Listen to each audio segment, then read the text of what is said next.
Hello everybody, welcome to ఇచ్ముక్కు Telugu channel. మనం ప్రతిరోజు మన ఛానల్ ద్వారా నిఫ్టీ అండ్ బ్యాంక్ నిఫ్టీ చార్ట్ను అనాలిసిస్ చేస్తున్నాం based on option chain data ప్రకారం. అందులో భాగంగా రేపు ఎలా ఉంటుందో ఒకసారి అనాలిసిస్ చేద్దాం.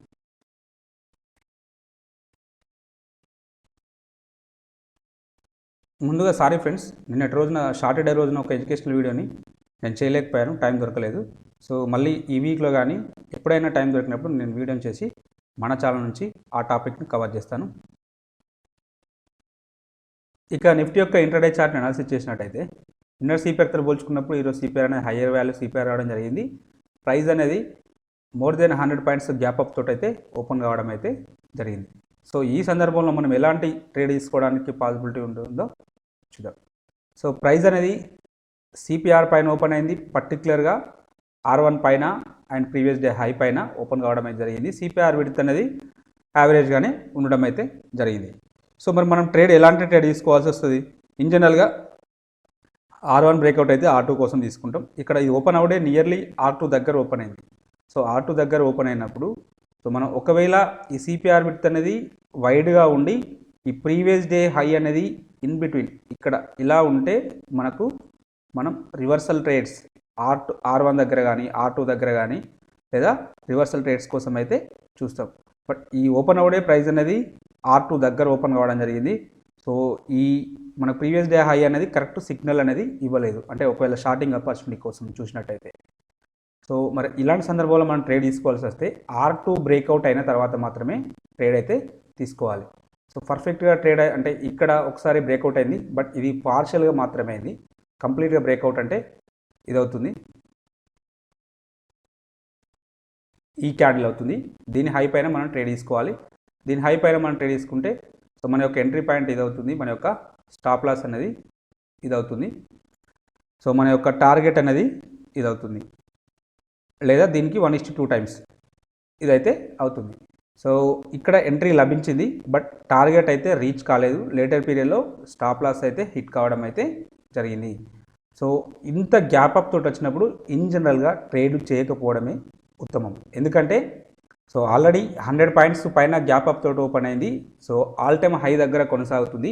ఎక్కడి వరకు వెళ్తుందో మనకైతే ఏమీ క్లారిటీ ఉండదు. కాబట్టి పర్టికులర్గా ఇట్లా హెవీ గ్యాప్ అప్స్ వచ్చినప్పుడు సో మనం ఆ రోజు ట్రేడ్ చేయకపోవడమే best. No trade is also a trade.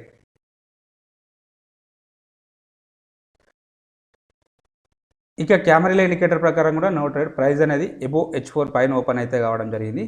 ఈ సందర్భంలో నో ట్రేడ్.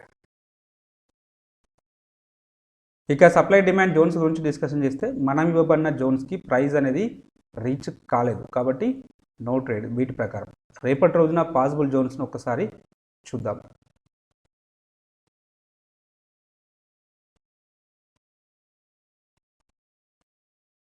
ఇక రేపటి రోజున జోన్స్ గురించి డిస్కషన్ చేస్తే ఈ జోను మనకు ఒకటి అవకాశం ఉన్నది ఇక్కడ.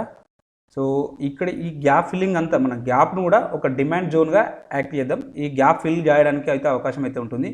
కొన్ని సందర్భాల్లో ఎలా ఉంటుందంటే ప్రైస్ అనేది ఇక్కడికి వచ్చేసి ఇలా రియాక్ట్ కావడానికి పాసిబిలిటీ ఉంటుంది.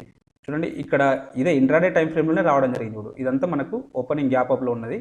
సో ఇది ఇక్కడ వరకు వచ్చి సో ఈ గ్యాప్ అనేది ఫిల్ కాలేదు. సో ఇక్కడ నుంచే రెస్పెక్ట్ చేయడం జరిగింది. కాబట్టి మేబీ రేపటి రోజున ఇక్కడికి వచ్చి ఇక్కడ నుంచి కూడా వెళ్ళవచ్చు, లేదంటే ఫస్ట్ ఇది జోన్ కన్సిడర్ చేయండి, సెకండ్ ఈ జోన్ కన్సిడర్ చేయండి. బట్ ఏదైనా కూడా మనం కన్ఫర్మేషన్ క్యాండిల్ తోటి మాత్రమే ఎంట్రీ తీసుకుంటాం. కొన్ని సందర్భాల్లో ఇక్కడ నుంచి రిజెక్షన్స్ రావడానికి అవకాశం ఉన్నప్పటికీ కొన్ని సందర్భాలు లోపలలాగా వచ్చేసి ఇక్కడ మనకు రిజెక్షన్ క్యాండిల్ వస్తుంది. అప్పుడు మాత్రమే ట్రేడ్ అనేది తీసుకుందాం. అప్పటి వరకు అంటే కన్ఫర్మేషన్ క్యాండిల్ ఏది మాత్రం ట్రేడ్ తీసుకోవద్దు. ఎందుకంటే సమ్టైమ్స్ ఈ గ్యాప్ ఫిల్లింగ్ చేయడానికి కూడా అవకాశం అయితే ఉంటుంది. మనకు అది రేపే వస్తుందా, ఎల్లుండి వస్తుందా, ఆ తర్వాత రోజు వస్తుందా అనేది మనం ఏం చెప్పలేము. బట్ ఎక్కువసార్లు గ్యాప్ ఫిల్లింగ్ చేయడానికి ప్రాబబిలిటీ ఉంటుంది. కొన్ని సందర్భాలు గ్యాప్ ఫిల్ కాకుండా వెళ్ళిపోతుంది. లేటర్ పీరియడ్లో ఒక 1 మంత్ తర్వాత ఎప్పుడో ఈ గ్యాప్ అనేది డౌన్ సైడ్ వస్తున్నప్పుడు కంప్లీట్గా దాన్ని బ్రేక్ చేసుకుంటూ వెళ్ళిపోతుంటుంది. అంటే నియర్ టర్మ్లో ఎక్కువ శాతం గ్యాప్ ఫిల్లింగ్ చేయడానికి అయితే అవకాశం అయితే ఉంటుంది. సో కాబట్టి కొంచెం జాగ్రత్తగా ఉండండి, పర్టికులర్ ఈ జోన్ దగ్గర. ఇక ఆప్షన్ చైన్ ఆర్డర్ని పరిశీలించినట్టయితే హైయెస్ట్ ఓపెన్ ఇంట్రెస్ట్ అనేది 19,000 దగ్గర బిల్డప్ కావడం జరిగింది. సెకండ్ హైయెస్ట్ ఓపెన్ ఇంట్రెస్ట్ అనేది 18,500. థర్డ్ హైయెస్ట్ ఓపెన్ ఇంట్రెస్ట్ అనేది 18,700. అంటే నిఫ్టీ అప్ సైడ్ వస్తే ఫస్ట్ రెసిస్టెన్స్ ఇక్కడ ఉంటుంది, సెకండ్ రెసిస్టెన్స్ ఇక్కడ ఉంటుంది, థర్డ్ రెసిస్టెన్స్ ఇక్కడ ఉండడానికి అయితే అవకాశం అయితే ఉంటుంది.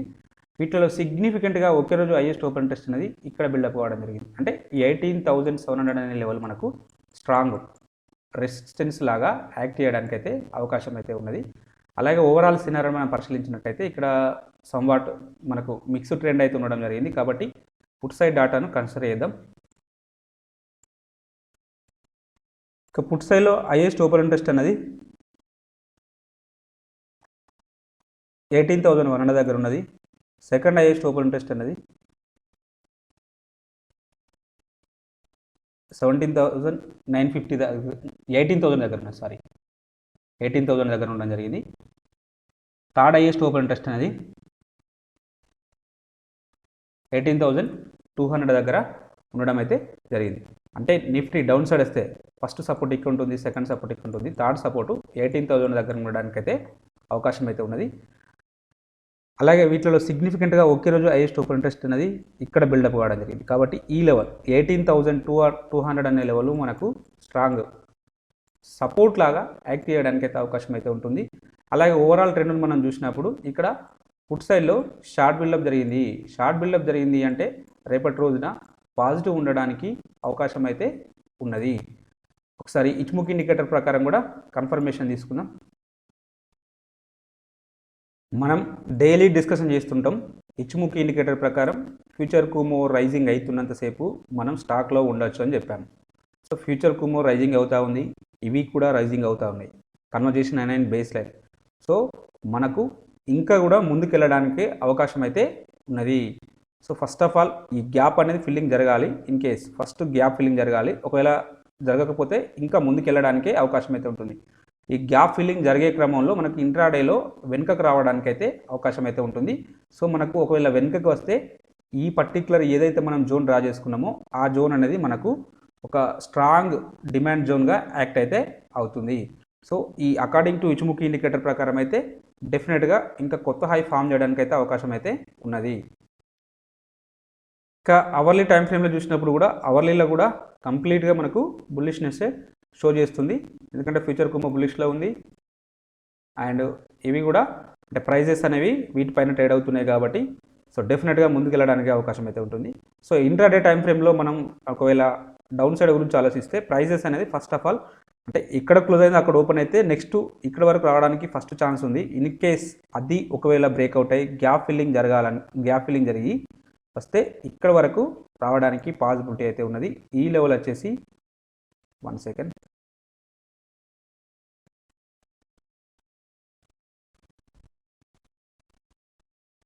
ఈ లెవెల్ వచ్చేసి 18,107 అంటే 18,100 వరకు రావడానికి అయితే అవకాశం అయితే ఉంటుంది. In case first of all ఈ 18,250 అనే లెవెల్ బ్రేక్అవుట్ అయితే 18,100 వరకు రావడానికి అయితే అవకాశం అయితే ఉంటుంది. కాబట్టి ఈ లెవెల్స్ను మార్క్ చేసుకోండి. పర్టికులర్గా ఇంట్రాడే టైం ఫ్రేమ్లో ఇంట్రాడేలో మనకు సిపిఆర్ సెల్ సిగ్నల్ ఇచ్చి లేదా క్యామరీలో సెల్ సిగ్నల్ ఇచ్చి ఇలాంటివి మనకు సినారియోస్ వచ్చినప్పుడు మనం టార్గెట్స్ ఇక్కడి వరకు తీసుకోవడానికి అయితే అవకాశం అయితే ఉంటుంది. సో ఈ ట్రేడ్స్ను అంటే ఇలా ట్రేడ్ చేసుకోవడానికి ప్లాన్ చేయండి. ఇక బ్యాంక్ నిఫ్టీ యొక్క ఇంటర్డే చార్ట్ అనాలిసిస్ చేసినట్టయితే నిన్నటి సిపిఆర్ తోటి పోల్చుకున్నప్పుడు ఈరోజు సిపిఆర్ అనేది హయ్యర్ వాల్యూ సిపిఆర్ రావడం జరిగింది. సిపిఆర్ విడ్త్ అనేది పర్టికులర్గా నారో సిపిఆర్ రావడం అయితే జరిగింది. అండ్ ఇంకొక విషయాన్ని మనం ఇక్కడ గమనించినప్పుడు R1 and previous day high రెండు ఒకే దగ్గర ఉండడం జరిగింది. సో ఈ సందర్భంలో మనం ఏ స్ట్రాటజీని వాడతాం? సిపిఆర్ బ్రేక్అవుట్ స్ట్రాటజీని అయితే వాడతాం. ఈ సిపిఆర్ బ్రేక్అవుట్ స్ట్రాటజీ ప్రకారం ఎప్పుడైతే R1 బ్రేక్అవుట్ అవుతుందో అంటే ప్రీవియస్ డే హై ఉన్న R1 దగ్గర ఉంటాయి కొంచెం అటు ఇటుగా కానీ సో మన ఎంట్రీ పాయింట్ ఇదవుతుంది. ఎందుకంటే మన థర్డ్ క్యాండిల్ తర్వాత అంటే ఎంట్రీ పాయింట్ ఇదవుతుంది. స్టాప్ అంటే ఇది పర్ఫెక్ట్గా దీనిపైన క్లోజ్ కాలేదు కాబట్టి మనం ఇంకొక క్యాండిల్ వెయిట్ చేసినట్టయితే సో మనం ఎంట్రీ పాయింట్ ఇదవుతుంది. వాస్తవంగా మన యొక్క స్టాప్ లాస్ అనేది ఇదవుతుంది. సో దీనికి టార్గెట్ ఇంత ఉంటుంది కాబట్టి ఈ టార్గెట్ అనేది మనకు ఫేవర్గా లేదు కాబట్టి ఈ సందర్భంలో మనమైతే ట్రేడ్ అయితే తీసుకోము. సో పర్టికులర్గా మళ్ళీ నియర్లీ 2 o'clock ఆ సమయంలో ఇక్కడ ఒక R2ను బ్రేక్ చేసుకుంటూ ఇంకో క్యాండిల్ అయితే క్లోజ్ కావడం జరిగింది. కాబట్టి ఆ సందర్భంలో ఎంట్రీ పాయింట్ ఇదవుతుంది, స్టాప్ లాస్ అనేది ఇదవుతుంది. సో టార్గెట్ అనేది ఫస్ట్ టార్గెట్ ఇదవుతుంది, సెకండ్ టార్గెట్ ఇదవుతుంది. సో అది ఈజీగా అచీవ్ కావడం అయితే జరిగింది, లాస్ట్లో అచీవ్ కావడం అయితే జరిగింది. సో చూడండి, ఇంత కన్సాలిడేషన్ అయితే రావడం అయితే జరిగింది. పర్టికులర్గా ఏదైనా ఒక స్టాక్లో ఇంత కన్సాలిడేషన్ అంటే స్టాక్ కానీ ఇంకేదైనా కానీ ఇలా డే క్యాండిల్ కానీ 5 minutes క్యాండిల్ కానీ ఎనీ టైం ఫ్రేమ్లో ఇలా కన్సాలిడేషన్ వచ్చినప్పుడు డెఫినెట్గా ఒక బ్రేక్అవుట్ అయితే రావడానికి పాసిబిలిటీ ఉంటుంది. ఆ బ్రేక్అవుట్ మనకు మంచి మూవ్ చేయడానికి అవకాశం అయితే ఉంటుంది. ఎందుకంటే ప్రైస్ అనేది చాలాసేపు విత్ ఇన్ ద రేంజ్లోనే మూవ్ కావడం జరిగింది. కాబట్టి ఈ సందర్భంలో మనకు ఐదర్ అప్ సైడ్ బ్రేక్అవుట్ రావచ్చు లేదా డౌన్ సైడ్ బ్రేక్అవుట్ రావచ్చు. ఈ సందర్భంలో మనకి ఇక్కడ అప్ సైడ్ బ్రేక్అవుట్ వచ్చింది కాబట్టి మూవ్ అనేది వైల్డ్గా ఉండడం అయితే జరిగింది. సో బిగ్ మూవ్ అయితే రావడం అయితే జరిగింది. కాబట్టి ఇలాంటి మనం ఈ సిపిఆర్ కూడా ఇక్కడ R2 బ్రేక్అవుట్ అయింది కాబట్టి మనం ట్రేడ్ తీసుకోవడానికే ఎక్కువ అవకాశం అయితే ఉంటుంది. సో నేను ఇక్కడ వద్దని చెప్పాను, ఎందుకు ఇక్కడ ఇది రివార్డ్ అనేది మనకు ఫేవర్గా లేదని చెప్పాము. సో ఇక్కడ మాత్రం రివార్డ్ ఫేవర్గా ఉంటుంది కాబట్టి ఇక్కడ ట్రేడ్ తీసుకోవచ్చు. డెఫినెట్గా సిపిఆర్ బ్రేక్అవుట్ స్ట్రాటజీ అయితే వర్కౌట్ కావడం అయితే జరిగింది. ఇక కెమెరాలో ఇండికేటర్ని యాడ్ చేసినట్టయితే ప్రైస్ అనేది H3 అండ్ H4 మధ్యలో ఓపెన్ అయింది. H3 H4 మధ్యలో ఓపెన్ అయినప్పుడు మనం H4 బ్రేక్అవుట్ అయితేనే ట్రేడ్ తీసుకుంటాం. సో ఈ H4 బ్రేక్అవుట్ అనేది 4వ క్యాండిల్లో రావడం జరిగింది, 4th క్యాండిల్లో. ఈ సందర్భంలో మన యొక్క ఎంట్రీ పాయింట్ అనేది ఇది అవుతుంది, మన యొక్క టార్గెట్ అనేది ఇది మాత్రమే అవుతుంది, మన యొక్క రిస్క్ అనేది ఇంత ఉంటుంది. సో ఆర్ఆర్ అనేది మనకి ఫేవర్గా లేదు కాబట్టి ఈ కెమెరాల సెటప్ ప్రకారం నో ట్రేడ్. ఎందుకంటే మన టార్గెట్ ఇంతే, ఈ టార్గెట్ కోసం మనం ఇంత రిస్క్ని బేర్ చేయాల్సి ఉంటుంది. కాబట్టి ఇది ఫేవర్గా లేనప్పుడు మనమైతే ట్రేడ్ తీసుకోవద్దు కూడా.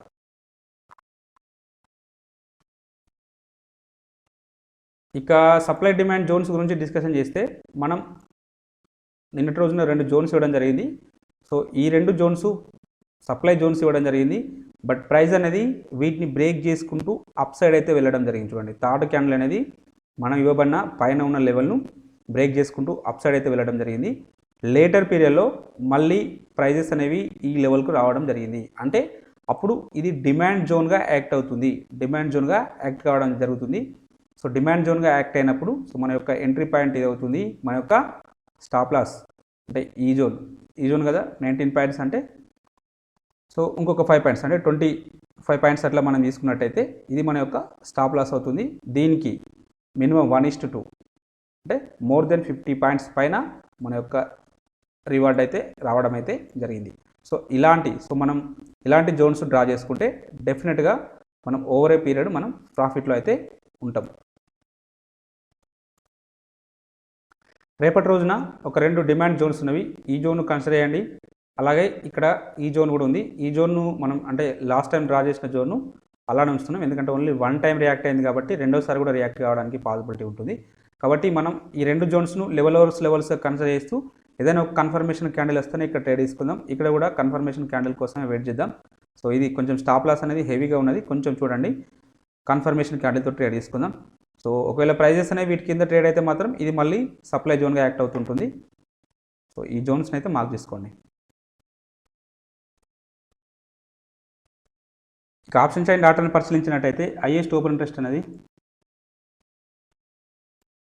కాల్ సైడ్లో 40,000 దగ్గర ఉన్నది. సెకండ్ హైయెస్ట్ ఓపెన్ ఇంట్రెస్ట్ అనేది 39,500 దగ్గర ఉన్నది. థర్డ్ హైయెస్ట్ ఓపెన్ ఇంట్రెస్ట్ అనేది 41,500 దగ్గర ఉండడం అయితే జరిగింది. చూడండి, రేంజ్ అనేది చాలా షిఫ్ట్ అవుతుంది. సో స్ట్రాంగ్ బుల్లిష్ ఉన్నది. బ్యాంక్ నిఫ్టీ కూడా బ్యాంక్ నిఫ్టీ అప్ సైడ్ వస్తే ఫస్ట్ రెసిస్టెన్స్ ఎక్కడ ఉంటుంది, సెకండ్ రెసిస్టెన్స్ ఎక్కడ ఉంటుంది, థర్డ్ రెసిస్టెన్స్ ఇక్కడ ఉండడానికి అవకాశం అయితే ఉంటుంది. వీటిలో సిగ్నిఫికెంట్గా ఒక్కరిగా హైయెస్ట్ ఓపెన్ ఇంట్రెస్ట్ అనేది ఎక్కువ బిల్డప్ అయిన లెవెల్ వచ్చేసి ఈ లెవెల్. కాబట్టి ఈ లెవెల్ మనకు స్ట్రాంగ్ రెసిస్టెన్స్ లాగా యాక్ట్ చేయడానికి అయితే అవకాశం అయితే ఉంది. ఇది కొంచెం దూరంలో ఉంది అయినప్పటికీ సో బ్యాంక్ నిఫ్టీలో 500 పాయింట్స్ మూవ్ అనేది రావడానికి, 1000 పాయింట్స్ మూవ్ రావడానికి అవకాశం ఉంటుంది. కాబట్టి ఈ లెవెల్స్ని కూడా మార్క్ చేసుకుందాం. సో అలాగే ఓవరాల్ సినారియో మనం పరిశీలించినట్టయితే సంవాట్ ఇక్కడ వరకు అయితే లాంగ్ బిల్డప్ కావడం అయితే జరిగింది. అంటే 40,800 వరకు లాంగ్ బిల్డప్ కావడం జరిగింది. సో తర్వాత కొన్ని స్ట్రైక్ ప్రైస్ దగ్గర షార్ట్ బిల్డప్ అయితే కావడం అయితే జరిగింది. సో ఎనీహౌ పుట్ సైడ్ డాటాను కన్సిడర్ చేద్దాం.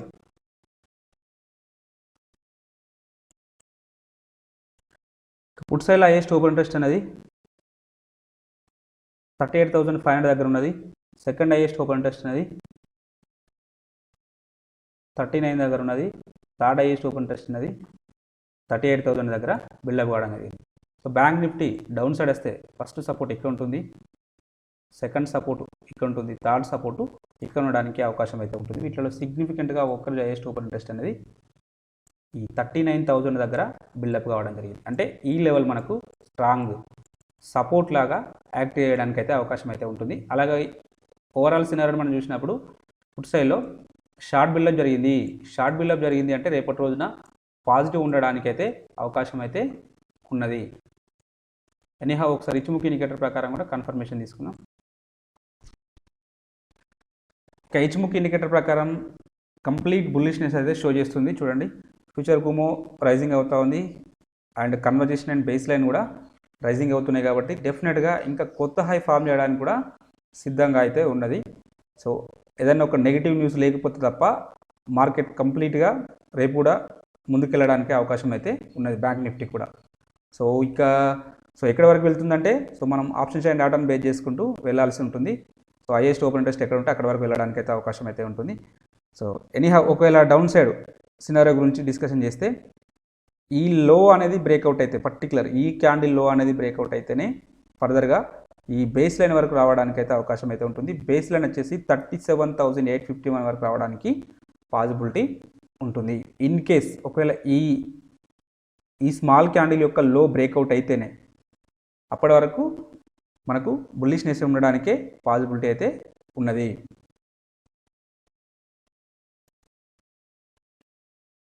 అలాగే ఇక్కడ మనం డైలీ టైం ఫ్రేమ్లో ఈ రెండు మొమెంటమ్ క్యాండిల్స్, ఇది మొమెంటమ్ క్యాండిల్. సో ఒక బేస్ క్యాండిల్ రావడం జరిగింది ఇక్కడ. సో తర్వాత మళ్ళీ నెక్స్ట్ మంచి మొమెంటమ్ క్యాండిల్ అయితే రావడం జరిగింది, మార్బోజు క్యాండిల్. సో ఇది ఒక డిమాండ్ జోన్గా యాక్ట్ అవుతుంది. చూడండి, ఈ జోన్ అనేది ఫస్ట్, అందుకే నేను ఈ క్యాండిల్లో బ్రేక్అవుట్ అయితేనే సెల్ సైడ్ వెళ్ళమంటున్నాను, లేకపోతే వెళ్ళొద్దని చెప్తున్నాను. చూడండి, ఇది ఒక మనం జోన్ డ్రా చేసుకున్నట్టయితే డెఫినెట్గా ఒకవేళ ఇంటర్డే టైం ఫ్రేమ్లో ప్రైస్ అనేది ఇక్కడ ఎక్కడైనా గ్యాప్ అప్ ఓపెన్ అయింది అనుకోండి, ఈ లెవెల్కి వచ్చినప్పుడు డెఫినెట్గా ఇక్కడ మనకు రియాక్షన్స్ అయితే ఉంటాయి. ఇక్కడ మనకు ఇది ఒక డిమాండ్ జోన్గా డైలీ టైం ఫ్రేమ్లో డిమాండ్ జోన్గా యాక్ట్ చేయడానికి అవకాశం ఉంది. కాబట్టి ఇంటర్డే టైం ఫ్రేమ్లో ఇక్కడ డ్రా చేసుకొని, అంటే డైలీ టైం ఫ్రేమ్లో డ్రా చేసుకొని ఇంటర్డే టైం ఫ్రేమ్లో ఇక్కడికి వచ్చినప్పుడు మనం బయింగ్ ఆపర్చునిటీ తీసుకోవడానికి అయితే అవకాశం అయితే ఉన్నది విత్ కన్ఫర్మేషన్ క్యాండిల్ తోటి. కాబట్టి ఈ జోన్ అయితే డెఫినెట్గా మార్క్ చేసుకోండి. ఇక అవర్లీ టైం ఫ్రేమ్లో కూడా మనకు కంప్లీట్గా బుల్లిష్నెస్ షో చేస్తుంది. కాబట్టి ముందుకెళ్ళడానికి అవకాశం అయితే ఉన్నది. సో ఇక్కడ ఒక చిన్న నెగిటివ్ అంశం ఏంటంటే మనం ఇది అవర్లీ టైం ఫ్రేమ్లో ఇది ఫ్లాట్గా ఉంది, ఇది ఫ్లాట్గా ఉంది, ఇక్కడ ఇవి ఫ్లాట్గా ఉంది, ఇది ఫ్లాట్గా ఉంది. సో ఇలా 4 ఫ్లాట్గా ఉన్నప్పుడు ఎక్కువ సందర్భాలు, అంటే ఇప్పుడు ఈ 39,329 దగ్గర క్లోజ్ అయింది, రేపు ఇక్కడే ఓపెన్ అయింది అనుకోండి, అంటే ఇదే ప్లేస్లో ఓపెన్ అయితే డెఫినెట్గా పుల్ బ్యాక్ అనేది ఇక్కడ వరకు వస్తుంది. ఒకవేళ గ్యాప్ అప్ ఓపెన్ అయితే మాత్రం వీటిలో చేంజెస్ వస్తాయి. గ్యాప్ అప్ ఓపెన్ అయింది అనుకోండి ప్రైజు, అప్పుడు ఏమవుతుంది, మనకు వీటిలో ఈ చేంజెస్ వస్తాయి. హైయెస్ట్ ఐస్ అనేది మారుతుంది. హైయెస్ట్ ఐస్ మారినప్పుడు ఆటోమేటిక్గా ఈ కన్వర్జేషన్ లైన్ పైకి పోతుంటుంది, ఈ బేస్ లైన్ కూడా పైకి పోతుంటుంది. సో అప్పుడు సినారియో చేంజ్ అవుతుంటుంది. సో ఎక్కడ క్లోజ్ అయిందో కొంచెం అటు ఇటుగా అక్కడే ఓపెన్ అయింది అనుకోండి, డెఫినెట్గా ఇక్కడ వరకు అయితే పుల్ బ్యాక్ అయితే వస్తుంది. కాబట్టి ఈ లెవెల్స్ అనేటివి ఇంపార్టెంట్. ఒకవేళ ఈ లెవెల్ బ్రేక్అవుట్ అయితే మాత్రం ఫర్దర్గా ఇక్కడ వరకు రావడానికైతే ఛాన్సెస్ అయితే ఉంటాయి. కాబట్టి ఈ లెవెల్స్ను మార్క్ చేసుకోండి. సో ఓవరాల్గా సెంటిమెంటు నిఫ్టీ కానీ బ్యాంక్ నిఫ్టీ కానీ బుల్లిష్ ఉండడానికి అవకాశం అయితే ఉంటుంది. సో కాబట్టి మీ వ్యూ బుల్లిష్ ఉంచుకోవడానికే ప్రయత్నం చేయండి. ఇన్ కేస్ ఒకవేళ గ్యాప్ అప్ అయిపోయి ముందుకు వెళ్ళిపోతే ఇలాంటి జోన్స్ దగ్గర బయింగ్ ఆపర్చునిటీస్ వచ్చినప్పుడు ట్రేడ్ తీసుకోవడానికి ప్లాన్ చేయండి.